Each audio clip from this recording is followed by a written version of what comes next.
बात लगभग 6 करोड़ 60 लाख साल पहले की है। आसमान में अचानक अंधेरा छा गया और पौधों ने अचानक ही प्रकाश संश्लेषण करना भी बंद कर दिया। पौधे धीरे धीरे मरने लगे। फिर वह जानवर बने जो इन्हें खाकर जिंदा रहते थे। फूड चेन पूरी तरह नष्ट हो गई। सभी प्रजातियों का 90% से अधिक भाग गायब हो गया। जब अंधेरा छटा तो मुट्ठी भर पक्षियों को छोड़कर सभी जीव जंतु पेड़ पौधे पूरी तरह नष्ट हो गए थे। जी हाँ, हम बात कर रहे हैं उस महाविस्फोट की जिसने पृथ्वी को पूरी तरह नष्ट कर दिया था, जब डायनासोर पूरी तरह विलुप्त हो गया था। एक शुद्ध ग्रह 10 अरब परमाणु बमों जितने बल के साथ पृथ्वी से टकराया और विकास का सारा क्रम बदल दिया। लेकिन इस विनाशकारी घटना ने मानव विकास को संभव बना दिया। इस महाविनाश के बाद ही मानव अस्तित्व में आया, लेकिन मानव ने पृथ्वी के अस्तित्व को आज पूरी तरह खतरे में डाल दिया है। ये बात कुछ उस मुहावरे पर सही बैठती है कि मनुष्य जिस डाल पर बैठा है उसी को काटता जा रहा है।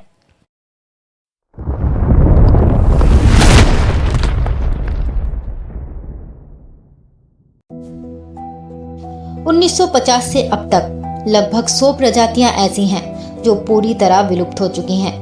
इन प्रजातियों के विलुप्त होने के पीछे मानव की तरक्की है, जिसमें वनों का लगातार कटाव, जानवरों का अवैध शिकार, बढ़ता शहरीकरण, घुटते कुदरती रहवास, ये सब जानवरों के लिए एक शाप बनते जा रहे हैं। हमारे पुराणों में भी कुछ ऐसे जानवर थे जो धरती पर आज भी पाए जाते थे, लेकिन कुछ जीवों का अस्तित्व तो मानव ने इस प्रकार खत्म कर दिया जैसे वो कभी थे ही नहीं, जैसे वो काल्पनिक हों।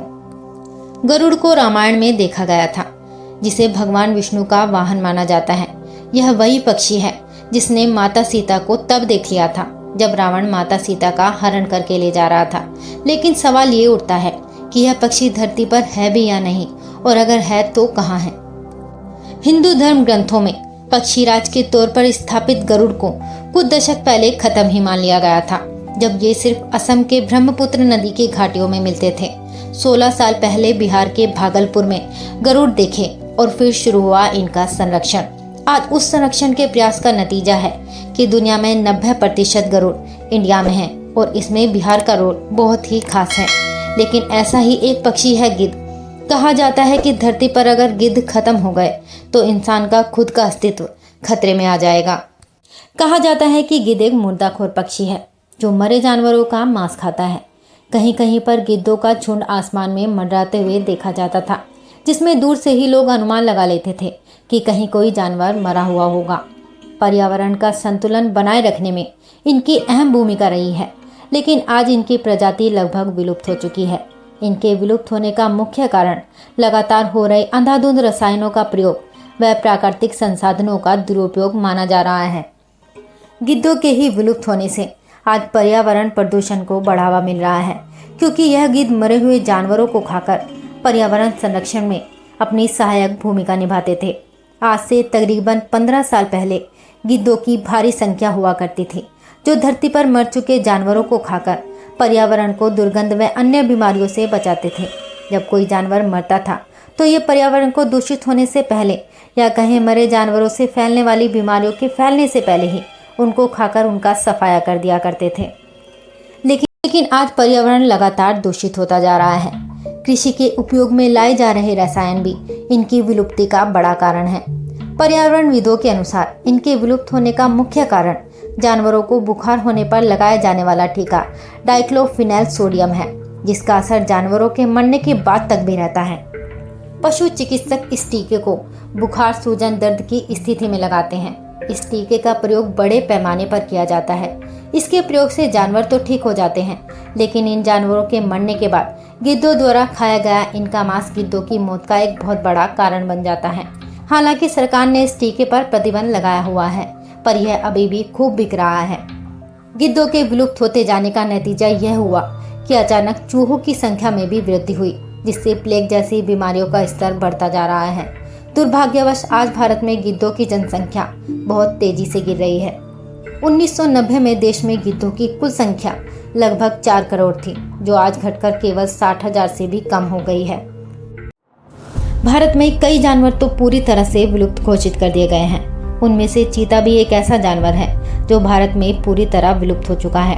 आपको जानकर हैरानी होगी कि वर्ष 1947 से जानवरों में सबसे तेज दौड़ने वाला जानवर चीता अब भारत से पूरी तरह विलुप्त हो चुका है।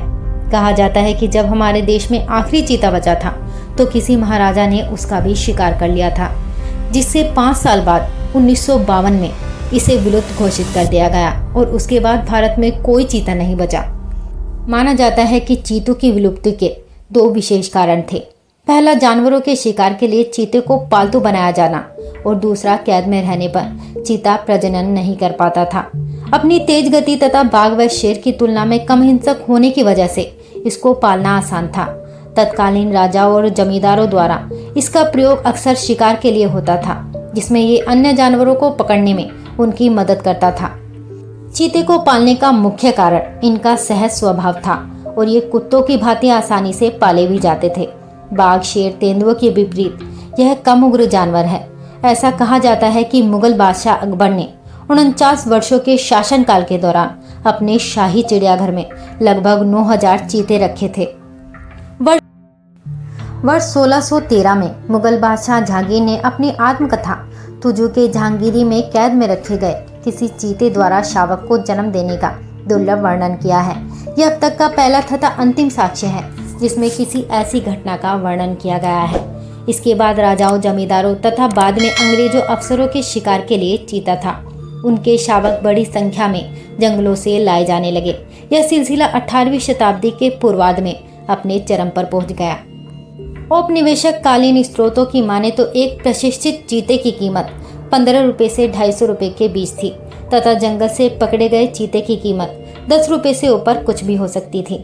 चीते के हमले से किसी इंसान की मृत्यु का साक्ष्य वर्ष 1880 में मिलता है, जब विशाखापट्टनम के गवर्नर के एजेंट ओबी इविन की मृत्यु शिकार के दौरान एक चीते के हमले से हो गई थी, जो कि विजयनगरम के राजा का पालतू चीता था। इसके बाद ब्रिटिश सरकार द्वारा चीते को हिंसक जानवर घोषित कर दिया गया तथा इसको मारने वाले को पुरस्कार दिया जाने लगा। आधिकारिक तौर पर माना जाता है कि वर्ष 1947 में छत्तीसगढ़ की एक छोटी रियायत कोरिया के राजा रामानुज प्रताप सिंह ने भारत के अंतिम 3 चीतों का शिकार कर लिया था। वर्ष 1951 से 52 में भारत सरकार द्वारा चीते को विलुप्त मान लिया गया था, परंतु इसके बाद भी कोरिया तथा सरगुआ में चीते के होने के प्रमाण मिले थे। भारत के बाहर एशियाई चीते पाकिस्तान के बलूचिस्तान, अफगानिस्तान, ईरान आदि क्षेत्रों में पाए गए, लेकिन वर्तमान में एशियाई चीतों की एक छोटी संख्या ईरान में ठंडे रेगिस्तानी इलाकों में पाई जाती है। चीतों की दूसरी प्रजाति अफ्रीका में भी पाई जाती है। भारत के चीते जहां झाड़ियों, जंगलों तथा अर्ध शुष्क क्षेत्रों में रहते थे, वहीं अफ्रीकी चीते विशाल मैदानी हिस्सों में रहते हैं। वर्ष 1970 में भारत सरकार ने ईरान से चीतों को मंगाने की पेशकश की थी और बदले में ईरान को बाघ तथा एशियाई शेर देने का वादा किया था, लेकिन प्रारंभिक बातचीतों के बावजूद यह समझौता नहीं हो सका, क्योंकि ईरान में चीतों की संख्या बेहद कम थी तथा यह हजारों वर्ग किलोमीटर में फैले हुए थे। लेकिन प्रोजेक्ट टाइगर के तहत नामीबिया से 17 सितंबर 2022 को 8 चीते कूनू नेशनल पार्क में लाए गए थे, जिनको प्रधानमंत्री ने कूनू नेशनल पार्क में छोड़ा था। इसके बाद 12 चीते 18 फरवरी 2023 को दक्षिणी अफ्रीका से लाए गए थे। इस प्रकार भारत में चीतों की कुल संख्या 20 हो चुकी है और पूरे विश्व की बात करें तो 7000 चीतों की मौजूदगी विश्व भर में पाई गई है।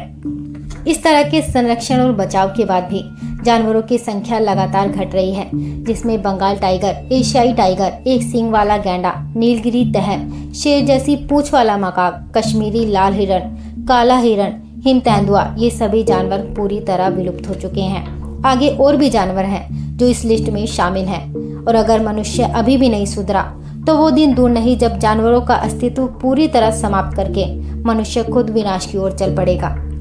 कृपया इस वीडियो को ज़्यादा से ज़्यादा शेयर करें, जिससे हमारी आने वाली पीढ़ी को इस तरह की जानकारी मिल सके और सही समय पर सही कदम उठाए जा सके।